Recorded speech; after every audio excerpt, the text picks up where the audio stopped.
I, LaTousha Daniels, President CEO of the Miami Children's Initiative. Listen, we want to welcome you here every Thursday as we share information, as we are being relevant, being a resource, and being reliable to our residents and our constituents here in Liberty City. We're doing it right here on this social media platform on YouTube, Facebook, and Instagram, sharing with you information in and around and about Liberty City. We want to encourage you to join us as we do our live with MCI. Also, we do our In Focus, where we laser in focus on those people, constituents, and individuals who are doing work in and around Liberty City. We want to also invite you here to watch us as we highlight our early learning providers right here in our community. And last but not least, our Coffee with the Cop. Join us right here. Well, welcome back. Thank you so much. Again, we are so happy as we're wrapping up this last segment of MCI Live. We're so thankful for those of you who have been watching us, all of the compliments and comments we get right here on Facebook, on Instagram, even on YouTube. But in addition to that, those of you that we meet and greet on the streets and around who say that you're listening to us right here on AM 1490 WMBM. Thank you. We want to encourage you to like, subscribe, and follow us right there at I Am Liberty City, at I Am Liberty City on Instagram and YouTube, and then Miami Children's Initiative on our Facebook feed.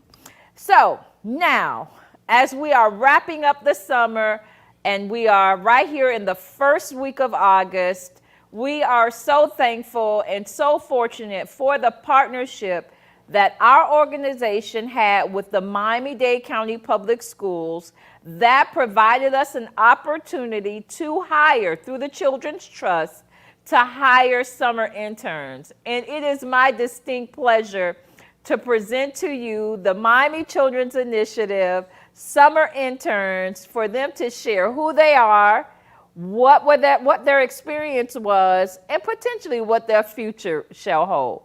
And so I want to start, I'm not going to even call their names. I'm going to allow them to introduce themselves with this beautiful lady right here to my right. Hi, my name is Priscilla Marizier. I'm 15 years old. I attend Miami Northwestern Senior High. The best school this side of heaven. Yes, ma'am. Uh-huh. And you're 15 in what year first? Oh, I'm going to the 10th grade, so I'll be a sophomore. A sophomore. Yes, ma'am. This beautiful lady. Hi, my name is Rachel Morenzi. I go to iTech at Thomas A. Edison Educational Center. I'm 17 years old, and I'll be a senior next year. Wow. Hi, my name is Sophia Bazel. I go to iTech also. I'll be a junior next year. Fabulous, fabulous. Hello, everyone. My name is Azaria Greenaway. I'm 17 years old. I attend Miami Northwestern Senior High. The best school this side of heaven. I'm just so sorry I keep saying that. I don't know. It's like a knee-jerk reaction. I'll be a senior this coming school year. Wonderful. Hi, my name is Christopher Pavon. I am 15 years old, and I attend Miami Senior High School. Yeah, Stingrays, right? Yeah, it's the Stingrays. Okay. And I'll be a sophomore next year. All right, 10th grade, yes. My name is Joshua Rivas, and I am in 12th grade now. I'm a senior, and I go to iTech. You attend iTech as well. Mr. Rivas, thank you. Hello, my name is Christy Jean Jacks. I attend Turner Tech. Uh-huh. I'm 15. Yes. And I'll also be a sophomore this A year. sophomore, yes. We used to call them snotmores, but anyway, that just... All right, 10th grade, yes. Hello, my name is Anthony. I'm going to be a senior this upcoming year. I go to Coral Gables Senior High School, and go Cavs. Go Cavs, that's right. All right, so let's dive right into it, and I'll allow you guys to kind of share in this moment, and whoever wants to go. I think we kind of established that we kind of raise our hand. So talk to me about, first I want to know, what was it like in this 20 school year, like this 1920 school year? First, what was it like to just having to do school at home, all of that, and then we can get to the summer program. Was it difficult? Please share. What was it like? All right, so last year I was a junior. I was an upcoming junior, and we started the school year as normal, and then COVID came. And as we know, your junior year is your hardest year because that's the year that the colleges will look at when you're going to graduate and you're going to apply for your scholarships and stuff. That's the most important year. And a lot of juniors in my school were just really falling apart. It was really hard to adjust from learning in the classroom and then going to just computer-based all the way. Virtual, yes. Yeah, we lost the support of a lot of our teachers. That physical support and connection that we had with the classroom, it just kind of just left. A lot of students who were doing well kind of slipped, and mental health was a really big issue because everybody was stuck at home and there wasn't really much people to talk to, and everything that was going on with politics and the Black Lives Matter movement, everything was really rough. So I guess this summer was like a time for us to kind of breathe and get outside and stuff. And that's why I chose a summer camp for my internship, because I thought it would be fun to hang out with the kids and, you know, get back that connection with just outside. Amazing, amazing. Anyone else want to add? What was that 1920 school year like for you? I'll go. I feel like the 2020 to 2021, it was really, really like chaotic for me. I mean, it wasn't, I can't say it was bad. I've learned a lot more since You're living right. through Thank you this for time. correcting me, because I'm saying 1920, but it was 2021. Forgive me. Yes. But it was like, it was hectic because not everyone knew what they were trying to do to begin with. And then just coming off with then everyone else just telling you, well, this is how you should do things, and just outright just telling you what you should do. It's just like, it was too much for me, to be honest. And I kind of broke, as Rachel was saying. So. Yes, yes, yes. And to have this invisible enemy, right? Like, that has now taken you into your home. And you're correct. The adults, even the officials did not know what to do or how to do it. And it was always kind of a moving target, like, okay, do it this way today, and then it's, no, do it this way the next day. And so anyone else feel like you broke? It was a hard period for you with that mental health piece. Anybody else felt like that? It was? Come on, share. Miss Priscilla, share. So I usually get A's and B's, and last year I started getting C's and D's, but I brought my grade up. I'm not gonna lie. I brought my grade up. I still got some C's. I was disappointed in myself. I was like, why am I getting C's? It was just really rough for me because, like, usually I have connections with my teachers, but this year I didn't really have any connections with my teachers. I had like one teacher that I was really close with, but that wasn't even my teacher. That was my friend's teacher, and he used to help me with math because I struggle in math. And some other classes, like virtual school classes, I didn't know what to do, and my sisters were kind of helping me, and my parents were there to support me and help me because they have other stuff to do. They have work to deal with and stuff. And they were probably trying to work Yeah. from home as well. Yes. And you're trying. Did anybody find themselves having like computer issues? Yes. Right? Because we won't even go back to the distribution of those laptops, right? We won't even talk about that. And really, some of us experienced that digital divide, even among this group. Some may have already had computers at home, had internet access, where some didn't. You had to go through that process of getting the computer, getting internet access. But let me dive in just a little bit about how you came out of that, right? I'm glad to hear you were able to, even share with us that I struggled with my grades. Do you really think that virtual is different from in person? Because some people have come to say that it's easier, they prefer it. I see you shaking your head. Come on, talk to me. It's because I personally don't agree with that. I find virtual a place where you really don't learn. Like, at the end of the day, we're not really adults. We're still children, and we get distracted easily. And looking at a screen for 7 hours, a person can't concentrate on something, maybe for the first 2 hours. But after 3 hours, there's distractions. Let's say if you're virtual at home, because personally, when I started the year of freshman, I was at home with 2 other brothers that I also needed to assist. And it was a struggle as myself trying to do my classes and then assist them as well with doing their stuff, joining their Zooms and joining their teams. And it's a real struggle trying to learn virtual because, first off, if you have family, you need to deal with your family. Especially in Miami where there's a lot of construction, there's also outside distractions with noises in houses. And don't forget the fact that you just want to go to sleep. You just want to be. You just want to go to sleep. Like, virtual, some people can learn. But from that some, it's a minority from the 100%. Yes. that's something that takes dedication. And even if you're an advanced student who does normally well in school, the virtual, you just cannot learn well from it. It's really distracting. Personally, I've always been an A and B student how's it called? But when I went virtual for my freshman year, first off, it's a whole experience of in itself because I'm entering a new school virtually. I cannot even see my teachers in person, and you don't feel a connection at all with the people that they're teaching you because you haven't even seen them in person. You haven't been able to contact them. Nothing. And so human touch does mean something, Human right? touch does mean something. Not even human touch, just human visuals of a person. You feel like you're talking to a robot when you're looking at a camera compared to being in the classroom and talking to a teacher and raising your hand and talking to them.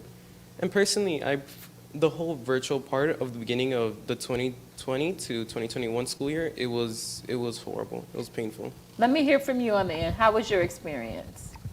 Okay, so my experience personally, virtual, I remember on the first day that the virtual school was supposed to actually start, it was terrible. It was a whole disaster. Oh, yeah, remember the whole system crashed? It was a disaster. Yeah, it crashed for the first week or two, We didn't even get right? to have school that day. And oh my God. Oh, I didn't want to call the name. Okay, go ahead. The first day It came from the children. I didn't say it. Me personally, I tried to look my best to go on camera because I know it's still a first impression at the end of the day. So when everything wasn't working, I was like, I just woke up and did all this for no reason. 'Cause nothing happened. The second day, for that whole entire week, I believe, everything was just bad. Right, nothing was right, working. right. And then when we finally got it down packed, there were still connection issues. And I know as he said, with the freshmen, I feel like it was very hard for the freshmen coming in because they're leaving their middle school and they have to start virtually. I never thought about it that way until he said that. I was and I know so that was nervous as really a hard. student going into my freshman year. I mean, I remember staying on the phone all night. Now I show you my age. We had hand phones, we used to pick up the old school. And so me and my friends were on a three-way. Y'all don't even know what I mean when I say a three-way, right? And we were crying and we didn't know what we were gonna wear and we felt like they were gonna beat us up on the first day. So you have all of those anxieties going from middle school to high school. You bring up very valid points. So those students coming in was a whole new level of anxiety, right? Right, because I know for your freshman year, it'd probably be best for you to be in person, but for them not even having that chance or opportunity to, if I was a freshman, it would be pretty tough. It would have been pretty tough. But personally, when I was virtual, there are pros and cons of it because you have more time to yourself. You get to work at your own pace. Because for me personally, at my school with my teachers, they gave us, everything wasn't due the same day we got it. So we had time. I mean, we had personal time ourselves. We didn't have, it wasn't as pressuring as someone standing in front of you, standing over you, telling you, get this done. You got to hurry up, get this done. You have the next class to go to. You don't have to worry about running down the hall to your next class. You could use the bathroom when you want to. That was a good thing. You had food. You didn't have to hear, oh, you can't eat in my class. You can't do this. You can't do that. But since you're home, you have that sense of free will. So that was a benefit. Wow, wow, wow. My life, the children's life of Liberty City and Miami Children's Initiative are forever changed and impacted because you checked the box to say you wanted to do summer camp. And I want to say thank you. And I hope that this leads you to a career potential that you want to turn around, that you want to be like me, right? In the sense that I'm a graduate of Northwestern, but I get a chance to bless the children of Northwestern by giving them academic support. At iTech, at Coral Gables, right? At Miami High, you have a chance to turn around and give back. Thank you. We want to encourage you to like, subscribe, and follow us right there at I Am Liberty City, at I Am Liberty City on Instagram and YouTube, and then Miami Children's Initiative on our Facebook feed. Now, let's continue this conversation because we're going to continue this for In Focus. Now, as you were sharing, you had a great opportunity and moment, right? With teachers that were supportive, that were there for you, and that made a difference. Huge difference. Do you think some of you guys, maybe you had some teachers, who would be some of those teachers that you had that were beneficial or supportive? Did you have teachers like that? Let me hear from you, ma'am. Let me hear. Let me hear from you. What were some of those teachers? And we'll hear from you, Mr. Rivas. Go right ahead. Share. About the teacher who was supportive. If you'd like to share, and what kind of support you received during that time. The support, like when the deadline for the homework was due and we didn't finish it, and they gave us some more time to finish the homeworks. So they were a little more adjustable. As you were Yes. sharing, they weren't pressuring you as much because they understood the dynamics of home. I think earlier you brought up a very valid point as well, that how many of you had siblings at home? You had brothers and sisters, but you also found yourself having to help them get online and do your work. Who else had experienced that, right? Well, look, I'm an auntie. I'm not a mama, I'm an auntie. And I had auntie duties several times in the pandemic, and I couldn't get the background right because I didn't want people to look at my house, all of that. And so it's really interesting. And trying to get a 5-year-old, because I have little people, 5-year-old on a virtual platform was interesting. Share with me a little bit about that sibling piece. Yes, go right ahead. I can explain. So my little brother, so I only just one of them. The other one still isn't in school yet. But my little brother, so we both shared a room, essentially. So he's 8 years old. Mm-hmm. Mind you, when I used to wake up for regular school, I could barely even get up to go on the bus or barely walk 15 minutes to get to school on time. I'd be there at exactly 8:52. Right. Just to look at the people getting their last breakfast. And when I had to do it from home, it was so much worse. My mom would come in, I'm going to work at 6 o'clock. Then I would have to get up around 7:30 to go make sure my brother eats breakfast and stuff. And then he would have to get ready for his Zoom, and his computer was kind of slow. I mean, all of our computers were slow. Right. Everything. But his computer was really, really slow. So you have to get on extra early to get him on. And then the Wi-Fi was an issue and everything. Yeah. Everyone was trying to get on from all over the world. So it's it was really difficult. It was hard. It was difficult. All right. So now let's talk about listen, one thing you can say, and I probably need to figure out how to get that to you, is that I survived 2021, right? Yes. That you have to take that you guys are resilient, that you didn't take you didn't take it and let it knock you out. You took one to the cheek and bounced back. Now, when I was a kid, there was this thing called a weeble wobble. I know y'all don't even know what a weeble wobble is. For those who are watching, you guys know what a weeble wobble is. A weeble wobble was this inflated clown kind of thing, and it had balls on the bottom of it, and you could punch this thing and it would go back, and then it would bounce back up on its own. You guys have never seen a weeble wobble? Yeah. So you punch it and it falls down and then it bounces back up. Oh, I have. You have seen the weeble wobble, right? You guys have to see yourselves of having a weeble wobble spirit, man. That in 2021, you took a licking, but you kept ticking. And I applaud you for that. And so going into your senior year, your junior year, your sophomore year, all of that, I applaud you. And I want you to take it like you got to know you walking in like you a champion. Like you got that gold medal they've been getting during all the Olympics, because you guys are champions. So now let's talk about how you said the summer kind of welcomed a breath of fresh air. Talk to me what it's been like about being an intern. Jump right in. Anybody? Go ahead. Please share. What has it been working with Miami Children's Initiative? Okay, so with MCI, before I even knew anything of the internship, I already was introduced by one of my teachers. Well, not really a teacher, but he was a teacher I was close with. He also helped with math. His name was Mr. Ortiz, if you're watching. Hi. All right, Mr. Ortiz, yes. So he was the one who introduced me. There was me and another girl during the summer before my junior year, which was when everyone went virtual. He introduced me to MCI, but it was still on Zoom. It was him and another teacher, I believe, who goes by the name of Miss Fullwood. So if Miss Fullwood, if you're watching, hi. So we would all be on Zoom, and he would help with math. He'd ask us questions. He said, would we need help with anything? He was basically trying to prepare us for the school year, because when it would come up, he didn't want us to be, so anxious, and it might have been hectic. So he was just trying to prepare us for that. So he'd help us with math, and Miss Fullwood would help us with the reading part. So she'd read us books. So we just talk very about it, stuff like supportive, that. right. Yeah, they were very supportive. They've always been supportive. They're still supportive to this day.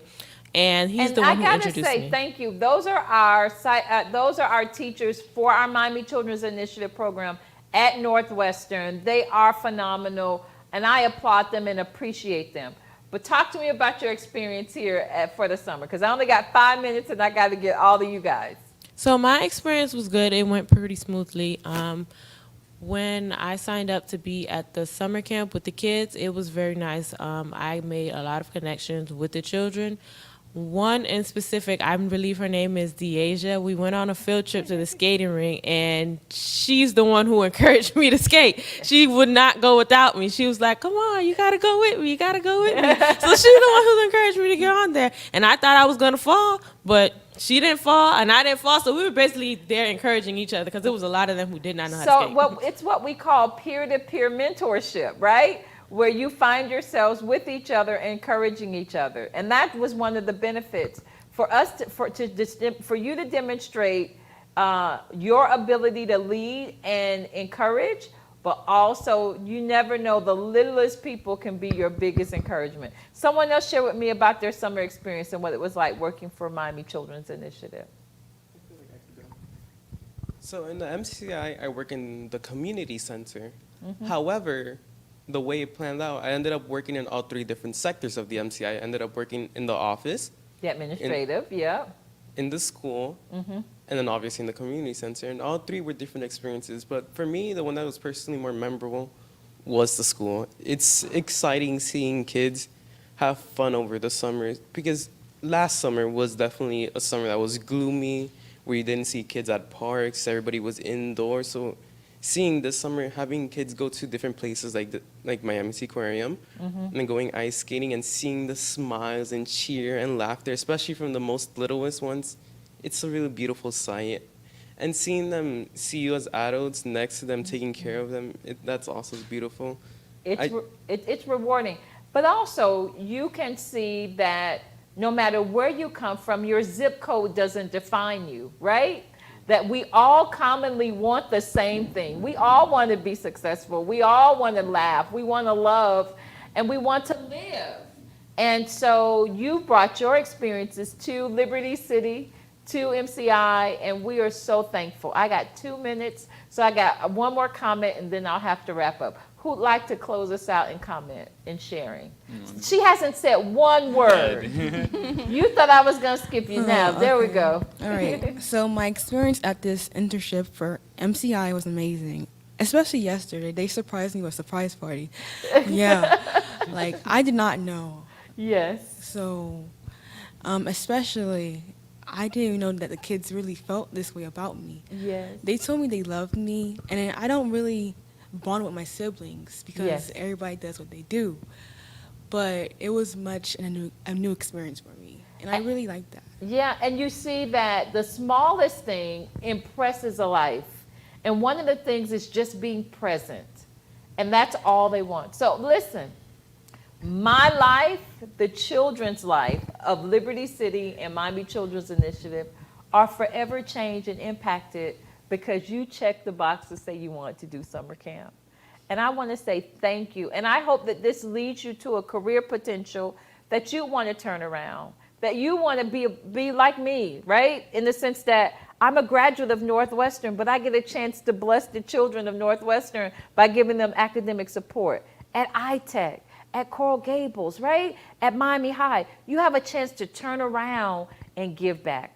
Listen, thank you for joining us for this moment of In Focus, also a portion of our MCI live radio broadcast.